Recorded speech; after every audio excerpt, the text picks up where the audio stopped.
I think it's really important that we remember how it feels to have that taken away from you. And look, if you want to have a couple drinks before or take something like whatever, yeah. Man, it's up to you, but just take shrooms. Fuck it. This music is nuts. It was like tribal, like deep house. I'd put everything into it, and then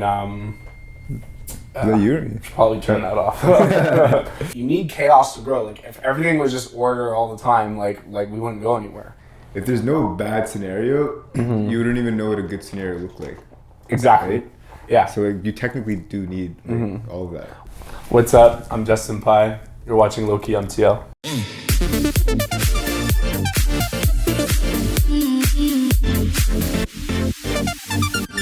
When did you get into it? Because I know Luca told me a bit about like you guys starting out. Oh, true. That's awesome that I actually spoke about that. It really started off like early high school where I don't know. I think I was like 13 or like something like that, and one of my friends got virtual DJ. Like I don't know if you ever messed around with virtual DJ, but it's basically just like a controller but like on screen. So I literally started DJing like not even with like a deck or anything, but just like with my mouse and keyboard. Okay. And like on a PC, like a desktop? Just like a little laptop. Okay. And my dad has like always been into music. That was definitely like where I kind of got the passion from. Like I was always that kid who like brought his iPod to school and I was just like listening to like Eminem and Green Day and like things like that. But your dad was into music in the sense that he would like show you records and stuff like that? Or? Yeah, like he was really particular. Like he would love like rock and roll and stuff like that. And his favorite game was to play like Name That Tune. So we'd like go to the cottage and he would like blast the song and you'd have to like guess it. Before like whatever the first four notes. But yeah, and he was also, funny enough, he was also a DJ back when he was at John Abbott.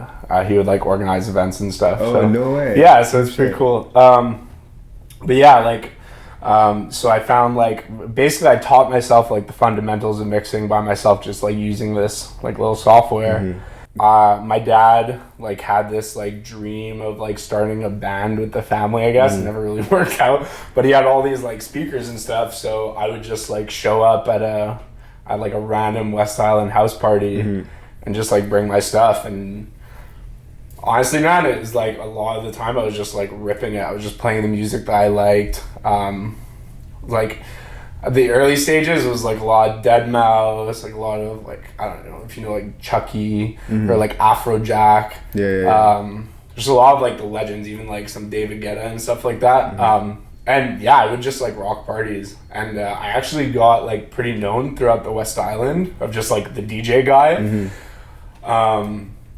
So that went on for a while. Like I DJ'd a lot of parties for free just because like I wanted the gigs, you know, I thought it was fun. And so that's where you're like kind of getting the feel for being a DJ first, like the control and all that stuff. Yeah, and like honestly, man, it's just so satisfying when you find like the two tracks that just work so well together, and like I'm messing around with it. But then when it really got serious was when I went to John Abbott. Like I had this rep of like being the DJ, and then they had this event called Springfest, which actually a couple of my friends now from Front Right used to run. They basically like took a DJ from every English speaking CJEP, and we had like almost like a DJ battle night kind of thing. So I was there to represent John Abbott, and man, like it was crazy. Like it was like almost 3,000 like drunk CJEP kid just like raging, and this was like maybe in 2014 2015, so like music at that point was like very like Tomorrowland kind of like very large like electro, very loud music. And yeah, it was just feeling that energy from the crowd. Like I played the main room for maybe like 20-25 minutes in front of like 2,000 people, and like I was just enamored. Like I was completely addicted to that feeling. And then after that set, I went upstairs and played maybe a 2-hour set after that, and that was like maybe my first like set playing in like a club setting. And man, I was 18 years old, you know? Yeah. It was really intense. Like I actually threw up like before my set. I was so so nervous, man. Okay, it was crazy. Is that a thing you usually do? Like you throw not up really. Okay. Like I think like for my first time, it makes sense. I was so nervous, but I don't think I've ever been that nervous to like throw up. I didn't think it was possible either until that happened. But it's probably like a primal wiring that we have, right? Yeah. Like, yeah, for get sure. out of here. But anyways, like humbly, I fucking killed it. During that time, I really liked to mix like hip hop with house music. So I was playing like Watch the Throne tracks, then mixing that with like, I don't know, like really intense like Calvin Harris or I don't know. There was so many different things I was playing. Yeah. But so yeah, I literally collapsed after that set, and a club promoter by the name of Alain Robichaud came up to me and like literally picked me up off the ground. He was like, "Man, that was killer. Like, here's my card."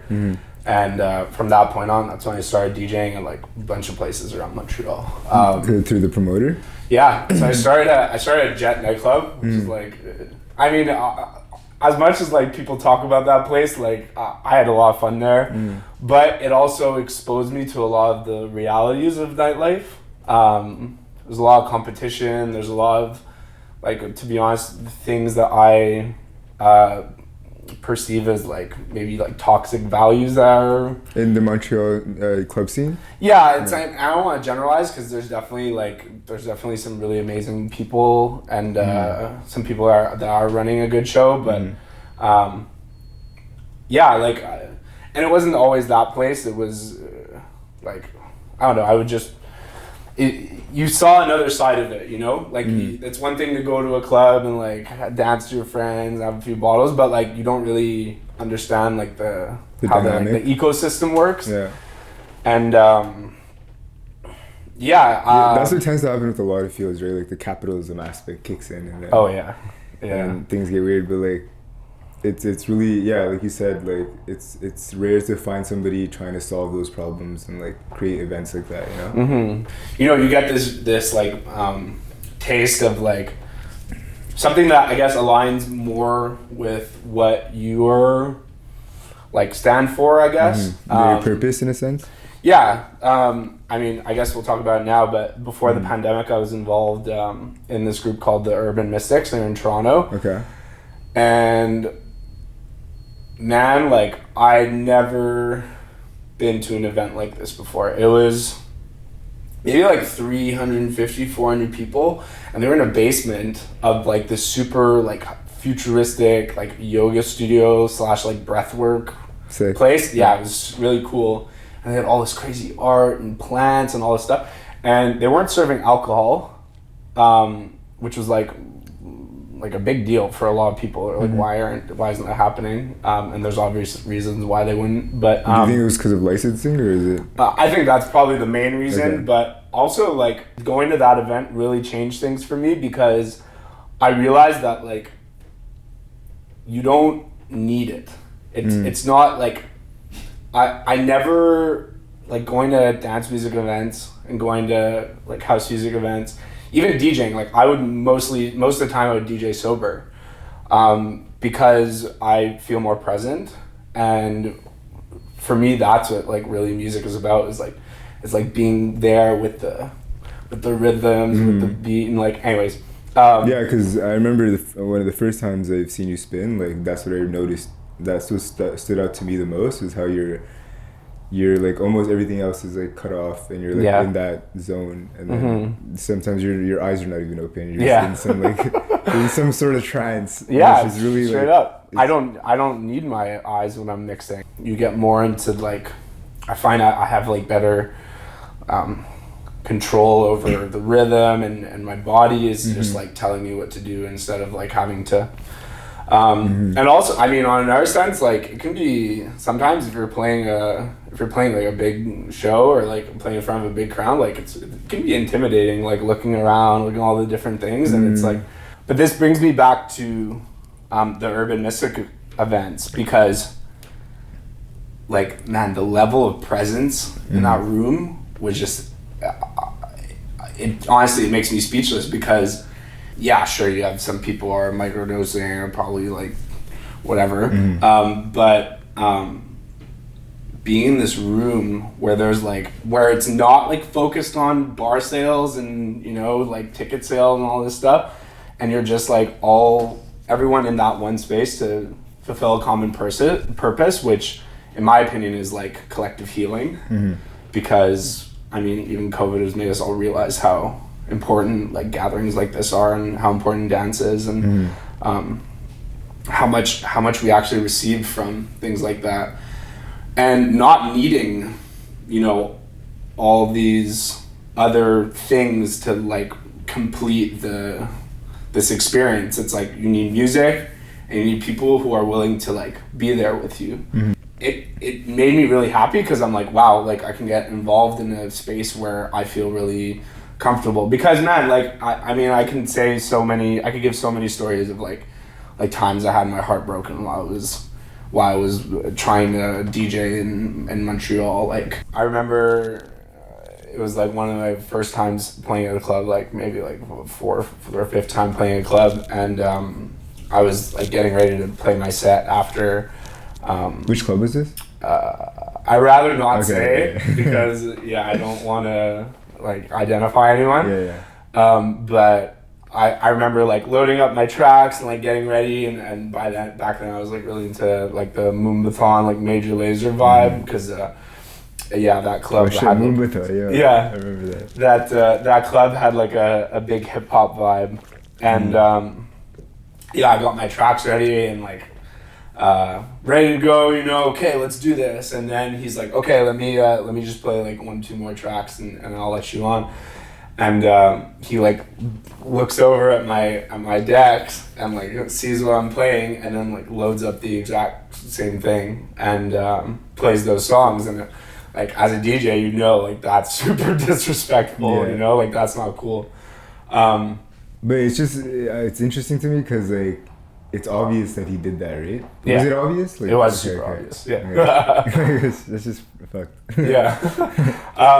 And so there's like that aspect of it, like there's a lot of competition, but then the other side that like kind of turned me off to the mainstream clubbing scene was, like you said, like the capitalist monetization of everything. Yeah, like I remember I was playing at this other club and you know, killing the dance floor, like people were jumping, people were screaming, like, you know, dropping like whatever music you want, and then, you know, you'll have a promoter come up and say, hey, like the guys that are spending $3,000 at the back want to hear, you know, something else, want to see it. And then I'm like, well, man, like I'm here doing my job. I'm here, like, you know, presenting what I want. You're not supposed to cater to them either, like that.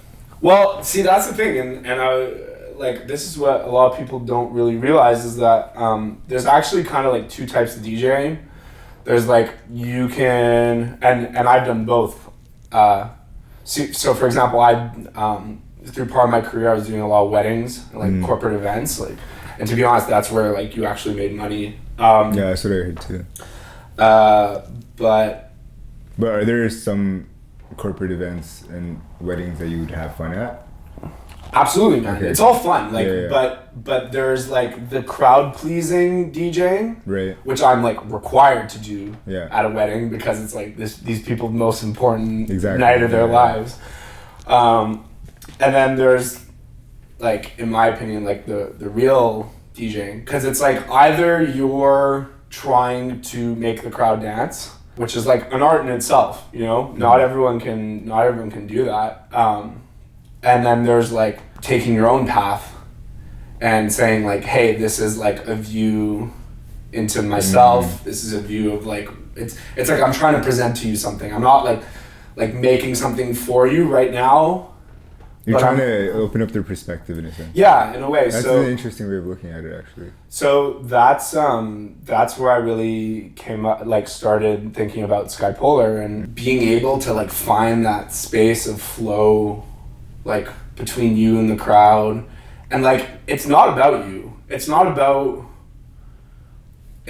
like what you can present. It's like it's all just like a big kind of, it's just a a moment of presence between like you, the artist that made the music, the crowd, and it's just like it all becomes like this one energy, and symbiosis. It like comes through you, and that's why like when I'm DJing, like you'll see me with my eyes closed, like you said, is because like sometimes it's just you just feel it like coming in. Yeah, you're literally being possessed. Yeah, it's crazy. And honestly, like dealing with this pandemic and not having access to that has been hard, you know, because you know, people forget. Like for me, Picnic Electronique, like every Sunday. Bro, every Sunday, I think I went for like 7 weeks straight. Yeah, me too, man. And I fucking miss it. It's like, it's kind of a funny thing to say, but for me, it was like church. Like I would basically, yeah, it was. Dude, I would, and like, look, sometimes you would go and like drink your bucket and have a good time, but like a lot of time I was designated driver for my friends, and man, I would just like sit there and just get lost. And it's the end of the weekend too, so you just end that week nicely and then start back Monday. But I mean, man, it's just something about like dancing on that wooden structure with all the people, and like the people is the number one thing. Like Montreal has like we're so lucky here to have like all the like the joie de vivre that we have in this city is like it's really special, and I've traveled a lot, and I've yet to see like the same type of. That's so true. Yeah, well, I mainly realized that when I traveled as well. When you leave and you're like, oh, okay. But man, you even see like Quebecers in other countries, in like Spain, and you're like, oh shit, bringing the same vibes. Yeah, exactly. You feel one. You feel at one with your community. You feel one with the music. And man, like having the sun just shine on you while like this is all going on, and the sun's just setting nice too. Yeah, it's really euphoric and healing. Like it's a necessity, and that's why sometimes winters are hard. I mean, in usual cases, we'd be able to still like go out and Igloo Fest. Yeah, exactly. Igloo Fest is incredible, and but yeah, I mean, I'm just as excited as anyone to get back into like being able to have these things, but I think it's really important that we remember how it feels to have that taken away from you. You know, in my vision of like wanting to create a community that revolves around dance music and like the healing aspects of it, and what does SKYPOLAR represent? That's your brand, I guess? Yeah, so SKYPOLAR is my brand. It would be like what you consider my DJ name and or artist name. Where did you get the word SKYPOLAR from? What does that represent? So it's kind of a lot. It's a long story. Okay. I mean, I guess we're here to talk about it. So back in, first of all, it's really hard to find the DJ name, like an artist name. I actually really like 10 Skies doing it with Luca, and we had a lot of fun with that. Is it because you're always like changing your mind and for the like the word, like, are you saying it's hard to find a DJ name because you always find something new and you're like, oh, maybe this one's better? I'm just saying, like, I've been DJing for like 10 plus years, and I came up with SKYPOLAR like a year ago. Okay. And honestly, it's not really about changing your mind. It's more about like finding something that like you think actually represents you, and something that you think is authentic. And well, not that you think is authentic. Like the second that I wrote SKYPOLAR on my phone, like I knew like that was me. And it almost like feels. It's very intense, but it feels like a being that is like outside of me, that like comes through when I mix. I think it was like late 2018. I went through manic depression, which is, and basically I was treated for bipolar disorder. And man, this was like a really hard time in my life. Did it just happen like randomly, or like? It wasn't random. I think there's a lot of different like factors that came into play for going through that, and like I won't go into like what I was like during that state, because frankly like I don't really know. Going through that period of my life was like very dark. It was very like I isolated myself a lot. I didn't even listen to music.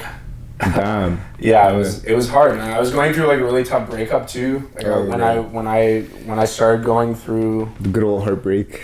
Well, man, you're going through manic depression, and then your you're partner coming off of a drug. Yeah, and your partner leaves because of that. It's like you're doubling down on. Looking back at this time, there was so much pain associated to it, but I have like the deepest gratitude for everything in that situation, because I think it opened up my world to my spirituality, and I think like one of the main tools that helped me get through that time was meditation. And what kind of meditation do you do? I chant a lot, like trying to like sing to match like a chakra in my body. If like if I have like a certain part of my life, or like usually you feel it in your body if you have like places that you need to heal. So yeah, I'll chant to like focus that energy in those places. And during that time, my mind wouldn't stop. So I was stuck in like this negative feedback loop. And it's like debilitating. It's crippling. You know, like when you can't even, like I couldn't even get out of bed, man. And I was like, you're almost in like flight mode in your head at all times.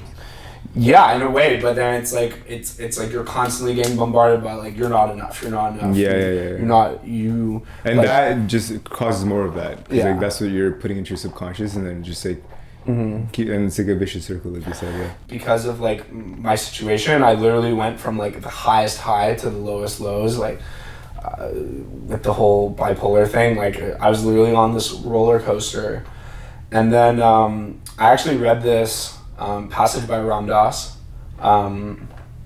that said, I mean, I don't know it verbatim, but it was something along the lines of like being able to identify your mind as a sky. I noticed that I wasn't my thoughts. My thoughts weren't me, but I was the one behind my thoughts actually observing them. So I was like, I would picture myself, in my meditations, I would picture myself as like, just like lying in a field, and then like looking over my mind as if it were a sky. And like, you know, some days it's stormy, some days there's like a couple clouds, sometimes it's clear, you know? Yeah, the Ram Dass thing of like just like looking at your thoughts as something that comes and goes through you is such a great way of thinking, because like you said, when you're bombarded with thoughts and you just get into that mindset of like, let this pass, let it just come and go, then you just start seeing everything differently. It's not common knowledge, sadly, but there is, within everyone, there is a place of peace within you that's accessible at all times. It's just like, sometimes we forget our ability to listen. So ultimately, like that's what SKYPOLAR became for me, was using music as like a means to like be present. When I'm DJing, like that's a meditative experience. Like I think like a lot of people think a lot of meditation is you know, like trying to get your mind to stop talking or whatever, but I think it's about like realizing just like the flow of everything. And when I'm DJing and I'm in that space, I genuinely feel that energy like moving through me, like just that flow. I call it the river, and like that's kind of where I got like the SKYPOLAR, the fish logo. Oh right. Yeah, because that was like a Pisces thing. Yeah, no. No. It was more like learning to swim in like a crazy just current. like what seems like sometimes the river just seems like so crazy, and like being in that space of like having so many thoughts that you can't even focus on one, and just like either being projected in the past or lost in like your imagination trying to figure out what your future is going to be. Anxiety and depression, basically. Being able to find that balance between the two, and this is what I'm really trying to do with my style of music. Starting to DJ, like when I was DJing with Luca, like our music was so intense, like we were playing a lot like Confessions, like bass house type of stuff, like very like hard music. You are experiencing music in like such a unique way. Like whenever you're at a show or whenever you're in that space with all those people, like you can't take me back to when I heard Steve Angelo play Payback at Solaris, and like, man, those are like the moments where you feel connected, you know, and that's what I want with my music. But it's hard. I'm very hypercritical on myself. I struggle with imposter syndrome. I struggle with confidence when it comes to presenting my music. But I mean, I work on it every day. Would you, if you had the option to like have all of those things like gone and like everything was just perfect, would you rather take that option, or would you take like the chaos in living? Well, honestly, man, like the chaos side of it is, and then like this is what I'm trying to say with SKYPOLAR, is like you're meant to have that. You're meant, like, right. It's the chaos is a necessary part of your life. Like me going through manic depression, like you're a different person after that, right? You grow. Yeah. It's how you need chaos to grow. Like if everything was just order all the time, like we wouldn't go anywhere. Right. So yeah, I was thinking about that the other day. I was like, if there's no bad scenario, you wouldn't even know what a good scenario looked like. Exactly. Right?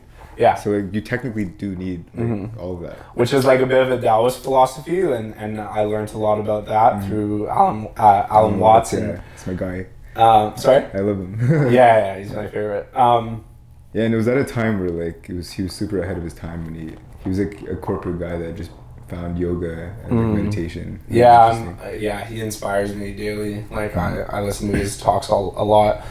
But yeah, what his lectures really taught me was that like you need that force in your life to grow, you know, and like we spend so much time trying to run from it. But if you're able to like welcome in those feelings of chaos in your life, you'll actually be able to understand that these are doors opening for you. These are opportunities for growth. These are opportunities for you to be the person that you want to be. But honestly, that's why community is so important, because when you experience chaos, like I can't express how grateful I am for the people that came into my life when I needed them, like during that period of time. But being able to build a community where if you fall, you'll know that you'll have people there to lift you up. It's scary that like especially with like a COVID and virtual like world, that like the up and coming generations are lacking more and more of that, you know. Which maybe I'm wrong. Maybe the technology aspect is causing more connections to happen like on a worldwide scale, maybe. But the whole like human to human connection and like having to be like open with somebody, it's really hard and rare to find, I feel. Yeah, it's like this weird paradox, doesn't it? It's like this. It's like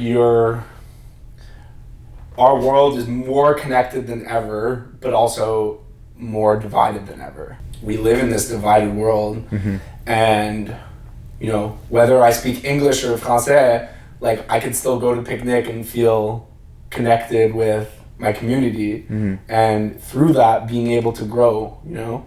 So that kind of brings me back to a lot of like the nightlife, like clubbing thing. Like I don't think there's a lot of room for that in the model that was being used before the pandemic. Do you think there's a possibility for a club, say there's a club that didn't serve alcohol and it was like a futuristic like yoga studio type shit? Do you think that would pop off? With community?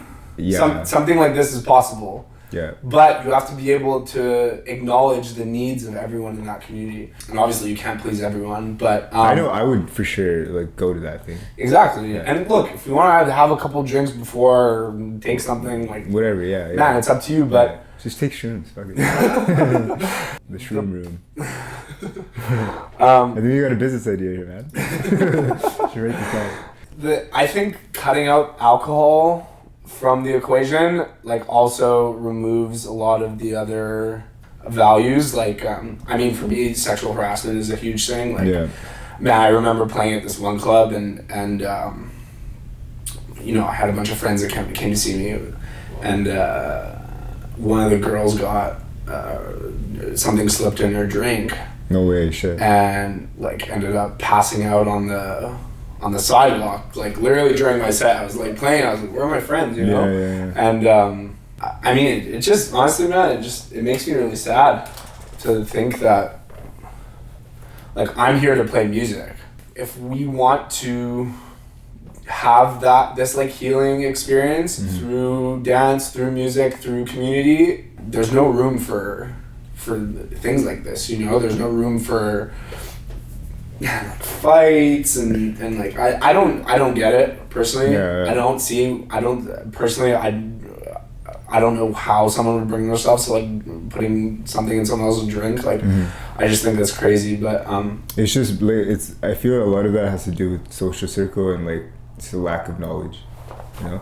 Man, and that's why I'm saying, like, if you get the right people together, anything's possible. We are part of like the sea of like collective knowledge and love and like all these different things, and we have power. We have so much power, but the problem is like we've settled for what is presented to us. But through my experience with mental health and everything, like you realize that there's actually more to like the concept of like getting in a group, like in like a tribal sense, and celebrating life. It goes so deep, man. Throughout my depression, I was always listening to Above and Beyond Group Therapy, which was like a weekly radio show that Above and Beyond would do, like 2-hour mix. And even just like listening to that show on a weekly basis, it made me feel like really connected to the Anjuna community. Being part of that community, and I even have like the tattoo. Every time I go to see an Anjuna artist, I immediately have that sense of like connection to the crowd, because I feel at one with that community. And that's like a huge example. Yeah. But you can feel that on such a smaller, like local level. Like, for example, I've been involved with Front Right and groups like this, where you go to these events and like it's there, you know? It's not just like a bunch of random people trying to get fucked up. It's you're there for a common purpose. And it's crazy how like true community is, like you said, is powerful. You're kind of inspiring me right now just thinking about it in that perspective. Is like Anjuna Deep is like a true community. That's why it's able to reach worldwide, and like it automatically brings all these like-minded people from around the world. Absolutely. You know, so like if we were to go to an Anjuna Deep event in like Croatia, for example, they're one of their biggest events is actually in Croatia. Yeah, I think I'm thinking about that video, but like still, like I'm sure in that crowd there's people from all around the world. Absolutely. That all have the same like vision, same mindset, and they're coming for that same reason. You know? Yeah. Like back in 2014, 2015, there was like pluriculture, which was a big thing, which is peace, love, unity, respect, which is like EDM culture. And don't you like trade your bracelets? Like peace, love, unity, and then like you switch the bracelet. I like that's cool. It's cute and like it's a sense of community, like you said. Yeah. But again, like I don't think people realize like how powerful this is, like these. Yeah, when you dumb it down to Instagram level of ritual, then I get what you mean. But that's what that's one of the goals with this is creating that, and I feel like the power of creating this with the circle that I have, like you and like Luca and like all of us see like the same vision ahead of us, and we see this lacking space in Montreal, but I really believe that this community could become like worldwide, like see what I agree. Yeah, like for example, like what comedians do with podcasting, and how like people travel from all around the world. Before the pandemic, like all of the like the comedy like venues were all like fully like sold out all the time because of that community aspect of it. The opportunity for like outreach is so, because you're giving them such an insight of like the way of thinking versus just what we do. That's it. You know? And it's like listening to like Engine of Beats, Engine of Deep. It doesn't necessarily like make me want to like go to London to like experience like that like where the community is actually located, but the fact that it's able it's almost like an ideology, like that like culture is able to spread worldwide. Like Boiler Room. Yeah, exactly.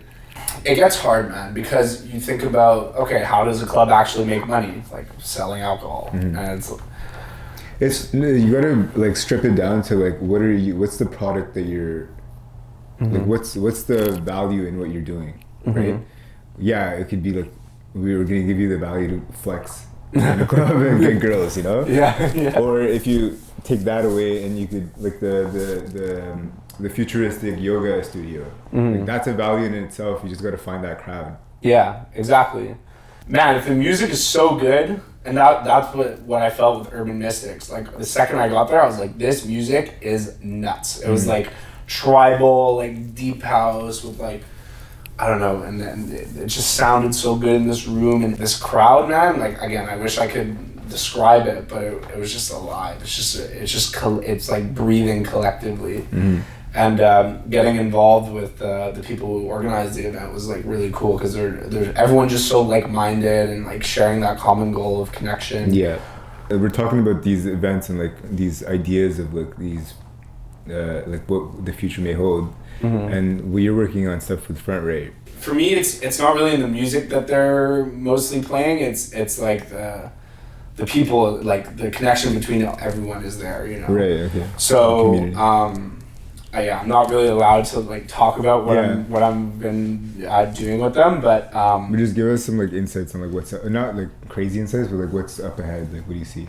I see the festival experience becoming a lot more than just going to see a show, going to see a DJ. I see it becoming like more of like a retreat in a sense, where you'll really be able to like essentially escape from the real world and enter, like immerse yourself within that space, within that community, and ultimately like heal from it, you know? And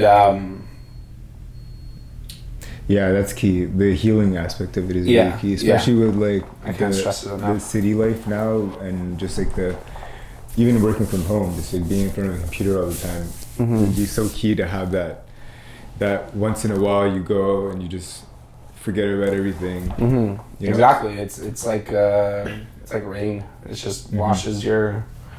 It sounds like cliche, but like literally like washes your troubles away. Yeah. But hungover in the shower.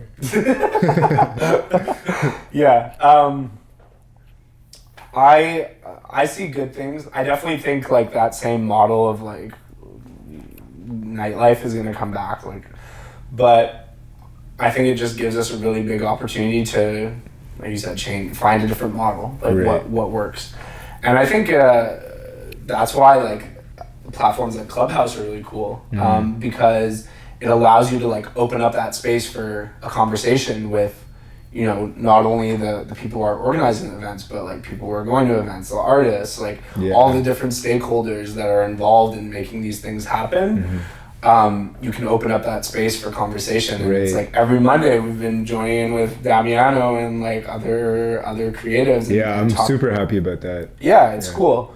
Again, it comes down to like, what are you trying to present? Right. What are you trying to what are you trying to put forward? Like, are you just trying to make money, or are you trying to build community? Are you trying to present unique music? Are you trying to support local artists? And a lot of stakeholders get, like, for lack of better words, get fucked, you know? So I mean, it's a little bit it's optimistic, it's idealist, but I see, and I'm not talking about changing the way that everything is, but it's about like opening up a space where, you know, we're able to feel that sense of community, we're able to connect, we're able to heal collectively, and I feel it. You feel that there are people that are willing to connect and willing to come together. Yeah.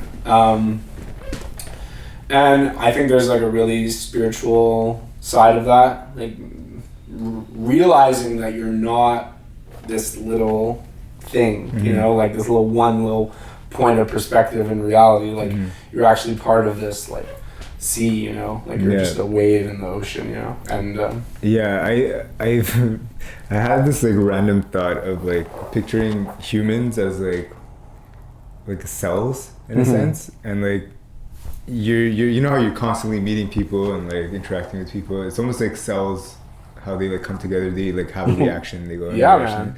And then literally, it's just that if you just keep zooming out, it's just more and more of that, you know. And then there's like the world, and the world there's the moon circling around the earth, and like that thought process really gave me like a more hopeful sense, I guess, of like being and living, you know. Because like you could be like, oh, I live and I die, so what's the point of all this? Or you could realize that like that is the point. It's like you live, there's a start and there's a finish, and like what you do in between, and like the memories you make, not the money you make, the memories you make, and like the experiences you have with people is what really like, that's like the game, you know. And life implies death, and death implies life. Exactly. Yeah. And it all comes back to the balance you're just saying, you know. There's no good without the bad. There's no bad without the good. Because you wouldn't know you wouldn't know good was good unless you have bad. Exactly. Yeah. Well, yeah. Bro, I appreciate you coming.